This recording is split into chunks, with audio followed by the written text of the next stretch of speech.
2005 Kia Optima LX 2.7 liter V6 engine, timing belt and water pump. Go ahead and start by taking this cover off, probably take the oil cap off, and then we got 4 10mm bolts.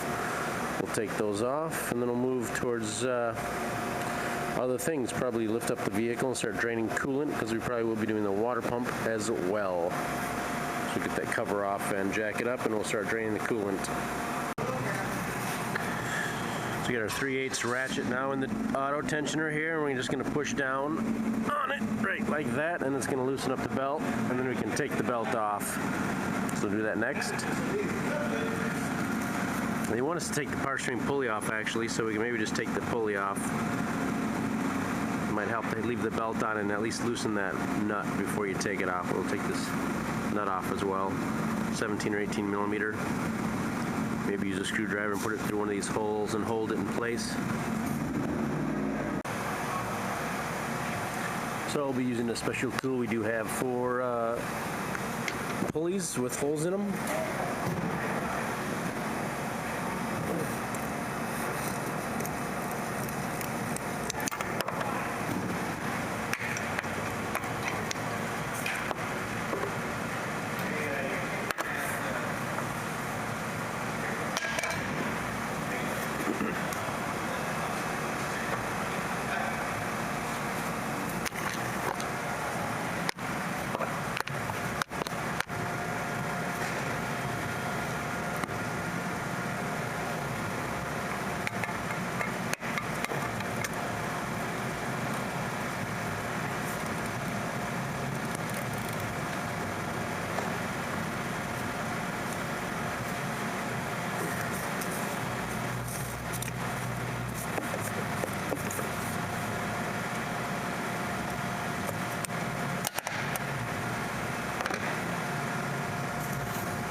Now we have the belt off. We'll take this off and keep moving. We'll take the pulley off as well then. So I've switched to my Droid Razr Max HD smartphone camera, because my other one is stuck on reading without doing anything. So probably 4 21mm bolts, nuts, lug nuts. So I'll break those loose on the ground, because you probably don't have air tools. Maybe you do, and then you can jack it up, and always use jacks and safety blocks, whatever you need, so it doesn't fall on you. Then we'll take this cover off here, 10mm bolt up here, and probably another one up here somewhere, probably 2 of them. We'll get that out of here, and we'll get ourselves some space to work. Here's the cover, and yes, 2 10mm bolts, one here, one there. We have some pretty good access to stuff in here, and we can't get the belt out because it's held in there by the tensioner. It looks like there's probably 2 12mm bolts, maybe 1, holding the tensioner in place. So we can remove that to get the belt out of there,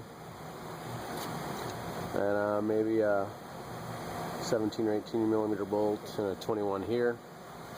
Get some wrenches on there, and I'll get you some information for lefty loosey, righty tighty. So it was a 22mm. Right up here is a T for top dead center, so a little mark on there. So I try to turn it to line it up. Of course the camshafts could be 180 off, but I'll worry about that a little later. And that little pin right there just fits in that hole. And how to break this loose without a gun? Well, you might have to build a special tool, maybe a couple bolts that'll fit in this hole, and maybe a 2x4 or 1x2 or something, a bar. Drill maybe a big enough hole so that'll fit over the bolt, and then 2 bolts that sit in these holes, and then you can hold that in place while turning it. There's a hole here, a piece of plastic. You can take this out and might be able to get to the starter teeth and use a screwdriver and hold the teeth against one of these walls while you're trying to break loose the bolt. Those are a couple ways that you can do it. So we got that off. We'll get this out of here.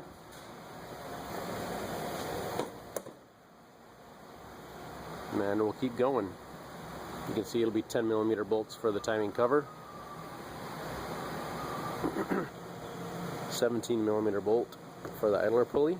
It's got this fancy metal thing on both sides, so don't forget about those. 17mm. And one 12mm bolt for the tensioner from below. And there's probably one more up above, so we'll go up above and check that out.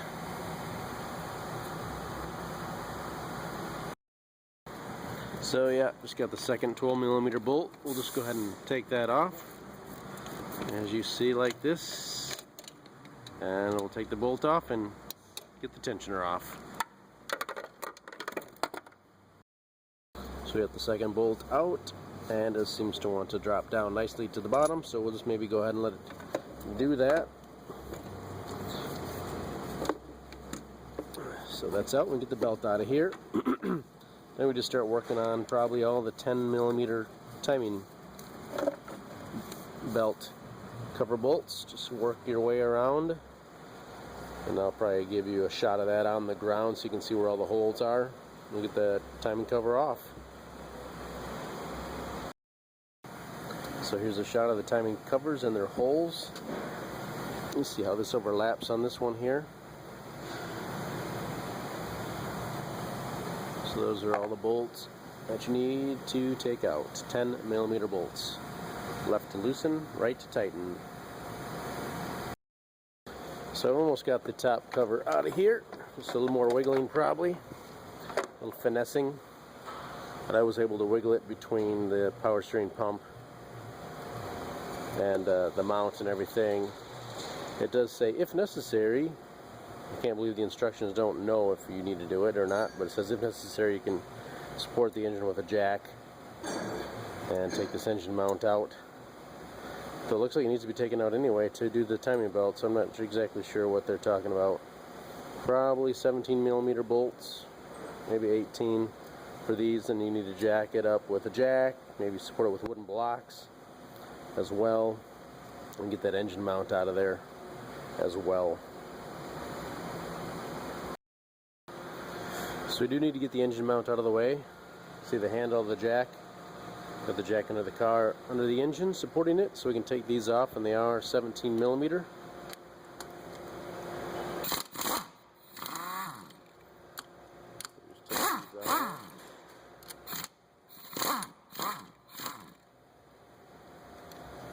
And then lastly, I'll take this off. We should be able to pull this out of here. And we'll have to take this mount off as well, out that way. So we'll do that next. Power steering just slides out of a bracket right down here, so you can slide it out, and you just give yourself some freedom to move and work.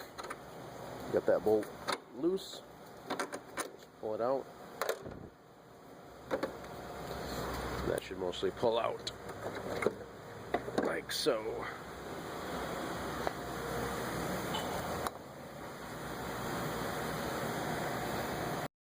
Now I can see at least maybe one, that's 14mm bolt there. Take this bracket off. So we'll get those bolts out, and we'll be able to set that timing belt free. We're lucky, we got it on top dead center. We did get our marks lined up right here. Little notch there, and the same with the back. Yeah. So here's it, 3 14mm bolts. And then one 12mm bolt right there, and it just kind of dropped down the bottom. So now we are free with our timing belt. It's all accessible.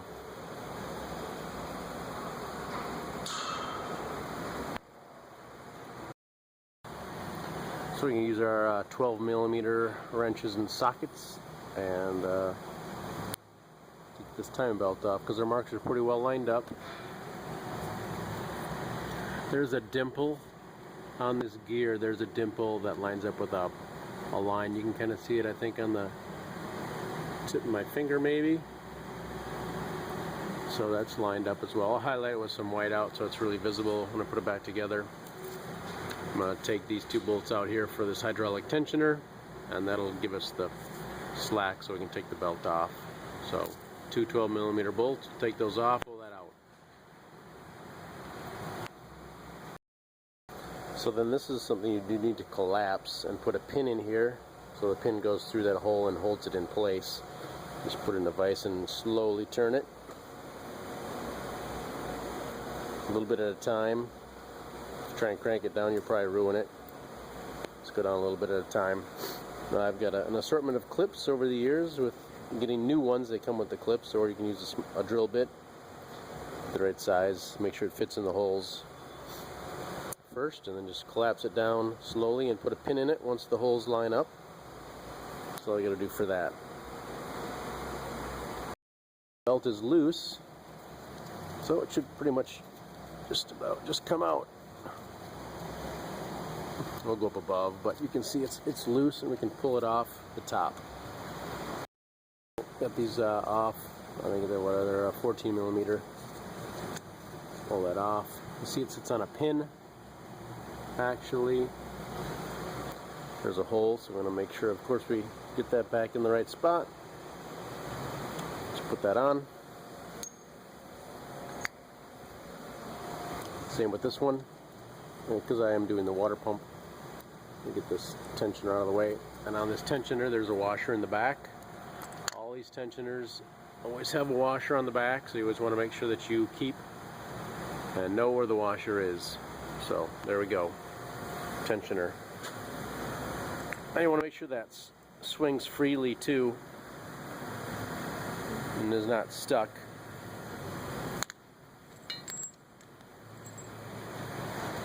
You can take that bushing out of there. Take that bushing out of there and lubricate it and clean it as needed. So make sure it always moves freely.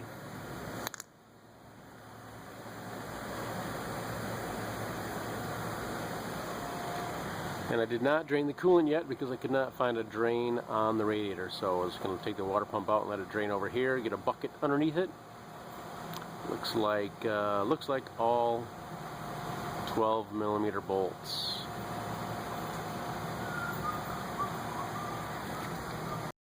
See, there's actually a few different sizes, so you might want to make a drawing when you pull them out one at a time, maybe, or lay them out in some kind of order on a piece of paper somewhere, so you know exactly where they go back in, so you don't have to try and figure it out like I will. So there's a water pump down there. I think all the bolts are out. Boom. Out comes the coolant.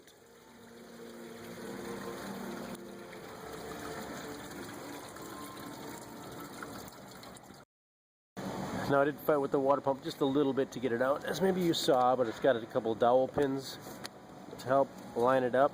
And it might actually be best to take off the 10mm bolts holding this black cover on, because the water pump is tucked behind the cover. So it looks like maybe 5 or 6 10mm bolts. And you can take this cover off and easily mount the water pump straight on instead of trying to tuck it in there and fight with it.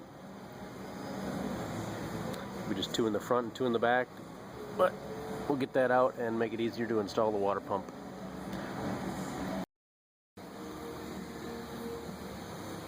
So here's the black cover. There's a bolt down there, so we got 5 10mm bolts, and it goes real nice.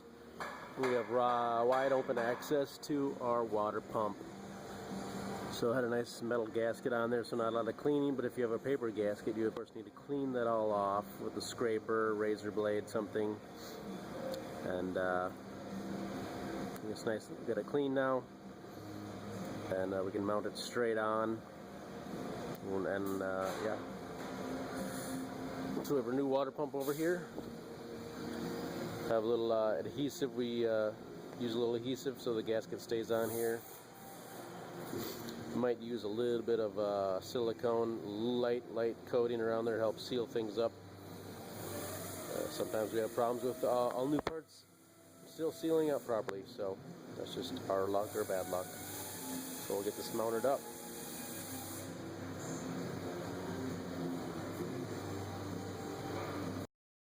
water pump installed. Torque specs on these bolts, if you're doing that, is 11 to 16. I'm just gonna finish tightening up these bolts.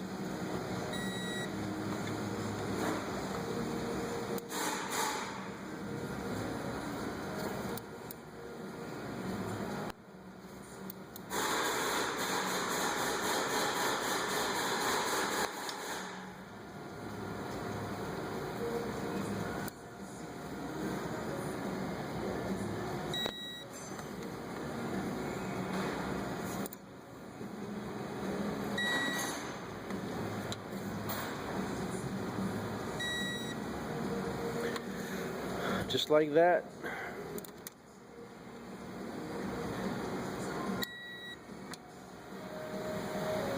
Water pump is installed. We can put the black cover back on. Kind of reverse procedure to install. We'll show you some things along the way. Double check our timing marks. Okay, putting this together, I realized that little black cover I told you to take off is a little bit behind these cam gears and may be difficult to get it out. Maybe you'll just loosen the bolts and pull it out a little ways and get the water pump tucked in there. You have a special tool to hold this. You don't want to just turn this freewheeling with everything in its right spot, because you could damage the valves if they hit the pistons, which can happen if the pistons are on top dead center and the valve come down. So unless you have the right tools or you can really hold that solid, you don't want to move that a whole lot. Break that loose. 17mm bolts. Otherwise, I'm pretty sure you can't sneak the water pump underneath there, just loosening all the bolts and pulling it out a little bit, give you the space you need to get underneath there. But I wanted to make a note of that. Just putting the pulleys back on down there, then we'll get the timing belt on. So get this bolted down about 40 foot-pounds. Just want to make sure this swings freely. Mounting the tensioner in the right spot, up straight up like this. You can make sure it wiggles freely, doesn't bind in any way. So we're good there. Can probably mount the tensioner if we want. Now I got to put my crank on there. A little better look at the line here.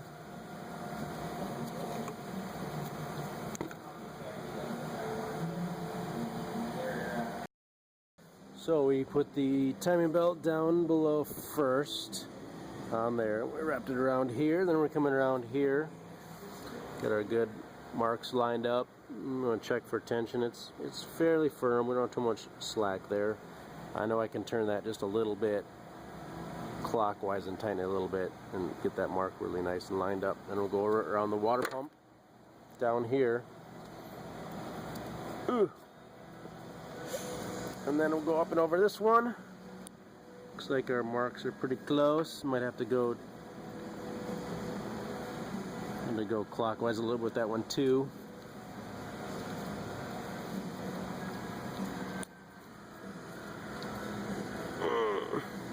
And even just looking at the teeth, I'll turn it clockwise a little bit and get those teeth lined up.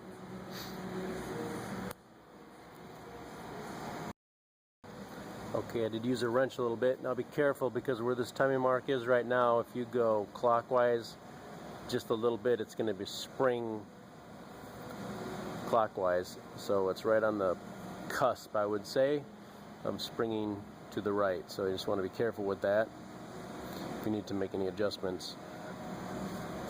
So I did turn this back just a little bit so that I can get the teeth started, and carefully rolled it back. And then lastly, just put it around the tensioner right down there. I put it around the tensioner right down there so we can check our tension here. Just tapping on the belt. Feels pretty good and stiff all the way around. So I'll probably be able to pull the pin, double check our marks. They look doggone good here. Let's go down here.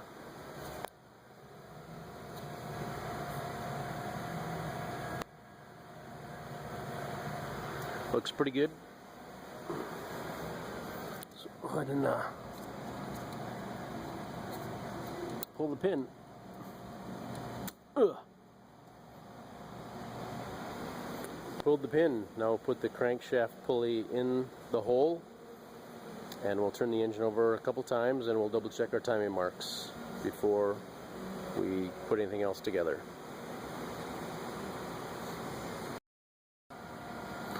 So we've just got done turning the engine over by hand a couple times. Cheated a little bit, took the front 3 spark plugs out. Probably doing a tune-up on this as well.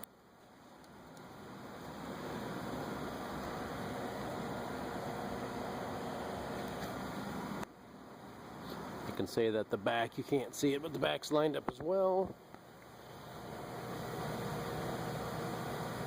And the front crankshaft lined up, so this is good. So we can reverse procedure to install, put the timing cover back on, and put everything back together. After doing the timing belt, you do want to add coolant to it. You can put in about 1.5 gallons of 50-50 mix. Just fill it up till it's full. Put the cap on, run it for about 5 minutes maybe. You should start to get some heat in the car. If you don't, maybe shut it off and squeeze this, make sure it's not build too much pressure, although it shouldn't. Take the cap off and see if you can add some more fluid to it. So that'll be finishing up your timing belt job, putting the coolant back in with the water pump that you did.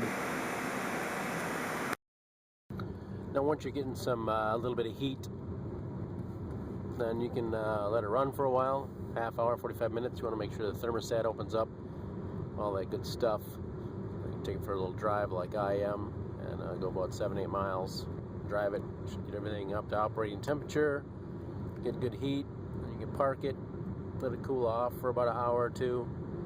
Kind of depends on the temperature outside, I guess, but you let it sit for a couple hours, and then double check the coolant in the radiator and your overflow bottle, which is next to the battery. You'll see a tube running to it from the radiator cap area. So just check that fluid there and make sure it's all where it should be, and you'll be done with your timing belt water pump. Good job to you. Thanks for watching. Take care.